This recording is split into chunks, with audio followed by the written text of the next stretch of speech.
एक राजा जिसका नाम ठाकुर मनोज सिंह था, उनके जीवन में सभी प्रकार का सुख था। राज्य का काम काज भी बहुत अच्छी तरह से चल रहा था। राजा के नैतिक गुणों के कारण प्रजा भी बहुत प्रसन्न थी। इस राज्य में प्रजा भी हर प्रकार से खुश रहती थी। वहां की अर्थव्यवस्था अच्छी होती थी। इस प्रकार हर क्षेत्र में राज्य का प्रवाह अच्छा था। इतने सुखों के बाद भी राजा मनोज सिंह दुखी थे, क्योंकि उसकी कोई संतान नहीं थी। ये गम ठाकुर मनोज सिंह को अंदर ही अंदर सताता रहता था। प्रजा को भी इस बात का बहुत दुख था।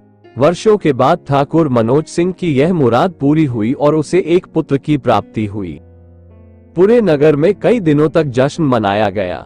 राज्य की प्रजा को भी राजमहल में दावत पर बुलवाया गया। राजा की इस खुशी में प्रजा भी खुशी मना रही थी। कुछ समय बीतने के बाद राजा ने पंडितों को राजकुमार का नाम रखने के लिए बुलवाया। पंडितों ने राजकुमार का नाम ठाकुर वीर प्रताप सिंह रखा। पूजा पाठ एवं इंतजार के बाद राजा को संतान प्राप्त हुई थी, इसलिए उसे बड़े लाड़ प्यार से रखा जाता था। लेकिन अति किसी बात की अच्छी नहीं होती। अधिक लाड़ प्यार ने वीर प्रताप सिंह को बहुत बिगाड़ दिया था। बचपन में तो वीर प्रताप सिंह की सभी बातें दिल को लुभाती थी, लेकिन बड़े होते होते यही बातें बदतमीजी में बदलने लगी। वीर प्रताप बहुत ज्यादा जिद्दी हो गया था। उसके मन में अहंकार आ गया था। वो चाहता था कि प्रजा सदैव उसकी जय जयकार करे, उसकी प्रशंसा करे। उसकी बात ना सुनने पर वो सारे महल को सिर पर उठा लेता था। बेचारे सैनिकों को तो वो पैर की जूती ही समझता था। आए दिन उसकी शरारत प्रजा पर भारी पड़ने लगी थी। वीर प्रताप खुद को भगवान के समान पूजता हुआ देखना चाहता था। राजकुमार की आयु तो बहुत कम थी, लेकिन घमंड कई गुना बढ़ चुका था। वीर प्रताप के इस व्यवहार से सभी बहुत दुखी थे। प्रजा आए दिन दरबार में वीर प्रताप की शिकायत लेकर आती थी, जिसके कारण राजा का सिर शर्म से झुक जाता था। यह एक गंभीर विषय बन चुका था। एक दिन राजा ने सभी खास दरबारियों एवं मंत्रियों की सभा बुलवाई और उनसे अपने दिल की बात कही कि वे राजकुमार के इस व्यवहार से अत्यंत दुखी है। राजकुमार इस राज्य का भविष्य है। अगर उनका व्यवहार यही रहा तो राज्य की खुशहाली चंद दिनों में ही चली जाएगी।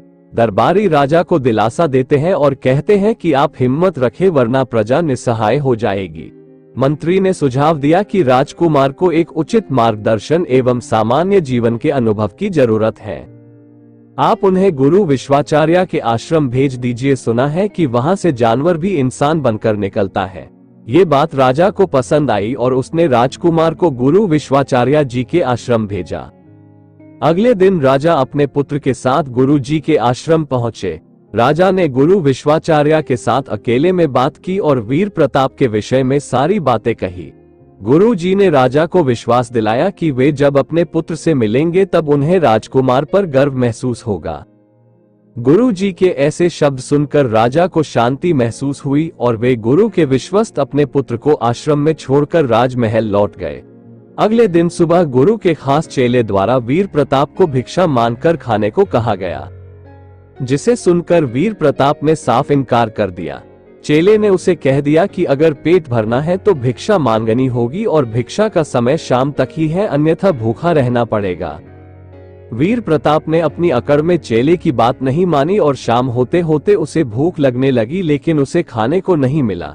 दूसरे दिन उसने भिक्षा मांगना शुरू किया। शुरुआत में उसके बोल के कारण उसे कोई भिक्षा नहीं देता था, लेकिन गुरुकुल में सभी के साथ बैठने पर उसे आधा पेट भोजन मिल जाता था। धीरे धीरे उसे मीठे बोल का महत्व समझ आने लगा और करीब 1 महीने बाद वीर प्रताप को भर पेट भोजन मिला, जिसके बाद उसके व्यवहार में बहुत से परिवर्तन आए। इसी तरह गुरुकुल के सभी नियमों ने राजकुमार में बहुत से परिवर्तन किए। राजकुमार के बदलते व्यवहार को विश्वाचार्य जी भी देख रहे थे।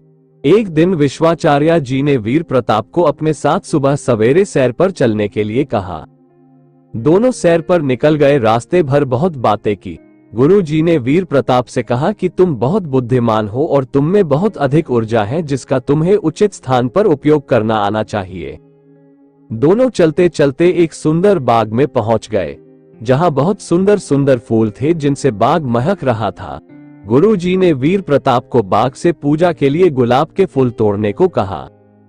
वीर प्रताप झट से सुंदर सुंदर गुलाब तोड़ लाया और अपने गुरु के सामने रख दिए। अब गुरुजी ने उसे नीम के पत्ते तोड़कर लाने को कहा। वीर प्रताप वो भी ले आया। अब गुरुजी ने उसे एक गुलाब सूंघने को दिया और कहा, बताओ कैसा लगता है। वीर प्रताप ने गुलाब सूंघा और गुलाब की बहुत तारीफ की। फिर गुरुजी उसे नीम के पत्ते खाने के लिए कहा और उसके स्वाद के बारे में बताने को कहा। जैसे ही वीर प्रताप ने नीम के पत्ते खाए, उसका मुंह कड़वा हो गया और उसने उसकी बहुत निंदा की और इधर उधर पीने का पानी ढूंढने लगा। वीर प्रताप की यह दशा देख गुरुजी मुस्कुरा रहे थे। पानी पीने के बाद वीर प्रताप को राहत मिली। फिर उसने गुरुजी से हंसने का कारण पूछा। तब गुरुजी ने उससे कहा कि जब तुमने गुलाब का फूल सूंघा तो तुम्हें उसकी खुशबू बहुत अच्छी लगी और तुमने उसकी तारीफ की, लेकिन जब तुमने नीम की पत्तियां खाए तो तुम्हें वो कड़वी लगी और तुमने उसे थूक दिया और उसकी निंदा भी की। गुरुजी ने वीर प्रताप को समझाया कि जिस प्रकार तुम्हें जो अच्छा लगता है तुम उसकी तारीफ करते हो, उसी प्रकार प्रजा भी जिसमें गुण होते हैं उसकी प्रशंसा करती है। अगर तुम उनके साथ दुर्व्यवहार करोगे और उनसे प्रशंसा की उम्मीद करोगे तो वे ये कभी दिल से नहीं कर पाएंगे। इस प्रकार जहाँ गुण होते हैं वहाँ प्रशंसा होती है। वीर प्रताप को सभी बातें बहुत अच्छी तरह से समझ आ जाती है और वो अपने महल लौट जाता है।